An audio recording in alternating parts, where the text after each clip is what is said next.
নমস্কার বন্ধুরা, বঙ্গবাঙালি ব্লগের একটি নতুন ব্লগে আপনাদের স্বাগত জানাই। তো আজকে ছিল শনিবার, বিপত্তারিণী পুজো। তো শনিবার চিকুদের স্কুল ছুটি থাকে, তো ওকে ঘুম থেকে ওঠাবার পরে একটু বলেছি বিছানাটা আজকে তুলতে, কারণ এই কাজগুলো আমি ওকে করাই, কারণ ঘরের সমস্ত কাজই সকলের জানা দরকার। তো এগুলো একটু করাই মাঝে মধ্যে, তো প্রত্যেক দিন তো হয় না স্কুলে যাওয়ার সময়, তো এই অন্য দিন করাই, একটু একটু করাবার চেষ্টা করি যাতে ও একটু কিছু শেখে। তো সম্পূর্ণ ভালো মতো না পারলেও কিছুটা অন্তত একটু একটু করতে করতেই শিখবে, সেই কারণে করাই। তো বিছানাটা একটু তুলতে বলেছি, তো তুলছে বিছানাটা। মোটামুটি চেষ্টা করলেও একটু ভালোই পারে, কিন্তু এক এক সময় ইচ্ছা করে না বলে করতে ইচ্ছে করে না, সেই কারণে ভালো হয় না। তো আজকে বিপত্তারিণী পুজোর জন্য ফল টল আনতে গেছে হাজব্যান্ড বাজার থেকে। তো আমি 13 রকম ফল দিই, ঘরেই পুজোটা দিই, কেন এই করোনার পর থেকে যেহেতু মন্দিরে তখন যেতে পারিনি, তখন থেকেই সেই বাড়িতেই দেওয়ার চেষ্টা করি, আর তখন থেকে মন্দিরে যাই না। তো 13 ফুল আর যে কটা ডোর লাগে, 13টা পান, এগুলো দিয়ে ঘরেই আমি পুজোটা দিই। যদিও মন্দির আমার সামনেই, কিন্তু যেহেতু তখন থেকে একবার যাওয়া হয়নি বলে তখন থেকেই বাড়িতে দিই। আর একটাও জিনিস মনে হয়, যখন সারা বছর আমি বিপত্তারিণী মাকে ঘরেই পুজো দিই, তাহলে বছরের পুজোটা আমি কেন দেবো না। তো সেই কারণেই বাড়িতে পুজো দিই। তো এই দেখো, আমার তোমার সাথে কথা বলতে বলতে চিকুর বিছানাটা প্রায় তোলা হয়ে এসছে। তো একটু ঝাড় দিয়ে দিচ্ছে, ঝাড়টা ভালো দিতে পারে না, তো মোটামুটি যেরকম পারে দিচ্ছে। তো আমি একটু ওকে বলে বলে করাই, যাতে বলতে বলতে শেখে।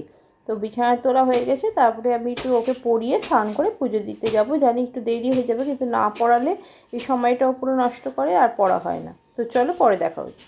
বন্ধুরা, আজকে হচ্ছে বিপত্তারিণী পুজো, যে বাৎসরিক পুজোর কথা বলছিলাম তোমাদের আগের সপ্তাহ আগের ভিডিওতে। তো সেই বাৎসরিক পুজোর জন্য তো আমি ঘরেই করি, সেই করোনার পর থেকে আর মন্দিরে যাই না। করোনার আগে মন্দিরে যেতাম, সেই করোনার সময় যেতে পারিনি, তখন থেকে মন্দিরে যাই না, ঘরেই করি। তো এমনি সব মোটামুটি পুজোর নিয়মটা একই থাকে, শুধু আলাদা করে 13টা পান দিই আর আলাদা করে 13টা ফল দিই। দেখো বন্ধুরা, এরকমভাবে ফলটা দিয়ে দিয়েছি একটা ঝুড়িতে, ঠাকুরকে দিই। আর ডোরটা দিই, বছরের এই ডোরটা দিচ্ছি। ডোরটা সব আমাদের যে কজন আছে মেম্বার, সেই কজনের নামেই ডোরটা দিই।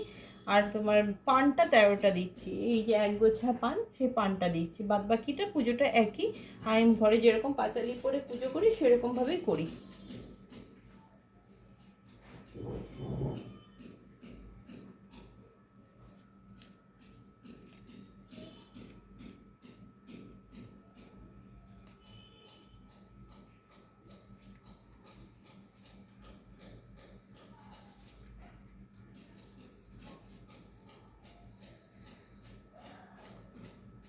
তো এইভাবে পুজোটা মোটামুটি জোগাড়টা করে নিয়েছি। তো এবার পুজোর ঠাকুরকে স্নান করিয়ে পুজোটা দেব।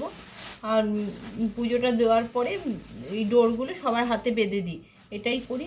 আর আমার বাড়িতে যখন ঠাকুর রয়েছে, বিপত্তারিণী পুজোর মায়ের ফটো রয়েছে, সারা বছর পুজো করি, সেই কারণে ওটা এখন ঘরেই করি। আর সে করোনার সময় যেহেতু মন্দিরে যেতে পারি, তখন থেকে এটা ঘরেই করছি। অনেকে আবার পরেও গেছে মন্দিরে, কিন্তু আমি আর যাই না, কেন ঘরে থেকে যখন শুরু করেছি সেই তখন থেকে ঘরে করছি। চলো বন্ধুরা, পুজোটা করে নেওয়া যায়। ও, তোমাদের সাথে বলতে ভুলে গেলাম যে এই সময় আমি আরেকটা জিনিস দিই, এই ছোটো যে গামছাগুলো পাওয়া যায় দশকর্মার দোকানে, সেই ঘটে গামছা একটা দিই, আর সাথে দিই যে শাঁখা পলা দিই। তো এইগুলো দিয়ে ঘরটা বসার সময় এগুলোও দিয়ে বসাই। তো এগুলো হচ্ছে তোমার ঠাকুরের বস্ত্রর মতো একটা দিতে হয়, সেরকমই এটা দেওয়া হয়। আর আরেকটা জিনিস আমি চেষ্টা করি, যখন থাকে মোটামুটি আমার কাছে, দেখো এখন তো আর সেরকম নেই যে বছরে সেই পয়লা বৈশাখ বা পুজো বলেই জামা কাপড় কেনা হয়, তো এমনি সময়ও কেনা হয়। তো এই কোনো জামা নতুন থাকে, সেই নতুন জামা পরে আমি একটু পুজোটা দেওয়ার চেষ্টা করি, যেন ওই যেরকম আমরা দুর্গা পুজোতে অঞ্জলি দেওয়ার সময় নতুন জামা কাপড় পরি, তো সেরকম এটাও দিই। কেন হচ্ছে ওই বিপত্তারিণী পুজোর পাঁচালিতেই রয়েছে নববস্ত্র পরে যেন পুজো দেওয়া, এরকম। এবার না থাকলে সেরকম যে কিনে এনে দিই তা না, তো এখন থাকলে দিই, সেটা থেকেই পুজোটা করি।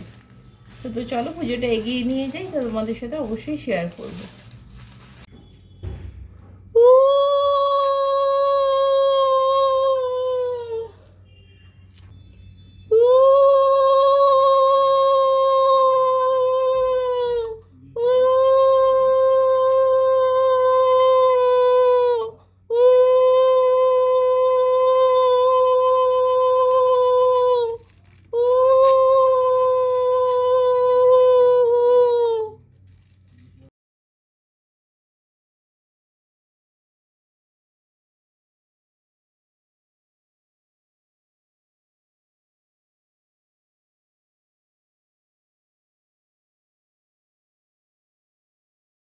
ঠাকুর বসিয়ে পুজোটা করে নিয়েছি। দেখো সেরকমভাবে সব থালায় ফল দিই কেটে, আর এখানে দেখো ঝুড়ির মধ্যে সব ফল আর পানগুলো দিয়েছি।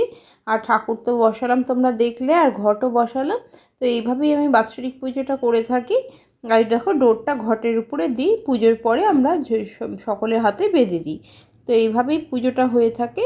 তো ঘরে এরকমভাবেই করছি। তো বলে যে অনেক নিয়ম টিয়ম থাকে ঘরে করলে, তো কিন্তু দেখো 12 মাস যে ঠাকুরকে যেভাবে ডাকছি, বছরে একদিন কি আলাদাভাবে ডাকবো কি না জানি না, আমি তো এইভাবেই করে আসছি। তো বন্ধুরা, তোমাদের সাথে সবটা শেয়ার করলাম। তোমাদের কীরকম মনে হলো বা কী মতামত অবশ্যই তোমরা জানিও। তো আমার আজকে পুজো হয়ে গেছে, তো এরপরে হাতের ডোরগুলো বেঁধে নেব। আরতিও করে নিয়েছি। তো এইভাবেই আজকে পুজোটা হয়ে গেল। তো বিকালের দিকে সেই 13টা লুচি খাওয়া হয় ভাজা দিয়ে। তো আজকের পুজোটা এতটাই। তো এবার প্রত্যেকের হাতে ডোরটা বেঁধে দিলেই। বন্ধুরা, তোমাদের ব্লগটা কেমন লাগলো অবশ্যই জানাও। আবার চলে আসবো নেক্সট ব্লগ নিয়ে। টাটা, ভালো থেকো সবাই।